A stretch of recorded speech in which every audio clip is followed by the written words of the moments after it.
ముఖ్యమంత్రి జగన్మోహన్ రెడ్డి గారు వెలిగొండ ప్రాజెక్ట్ పోల సుబ్బయ్య వెలిగొండ ప్రాజెక్ట్ని ప్రారంభోత్సవం జాతికి అంకితం చేయడం జరిగింది.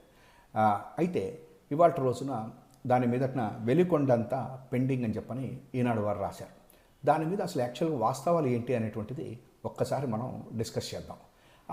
యాక్చువల్గా ఈ యొక్క వెలిగొండ ప్రాజెక్ట్ అనేటువంటిది పోల సుబ్బయ్య వెలిగొండ ప్రాజెక్ట్ అనేటువంటిది రాజశేఖర రెడ్డి గారు శంకుస్థాపన చేసి ప్రారంభోత్సవం ఈ ప్రాజెక్టుకి చేయటం అనేటువంటిది జరిగింది.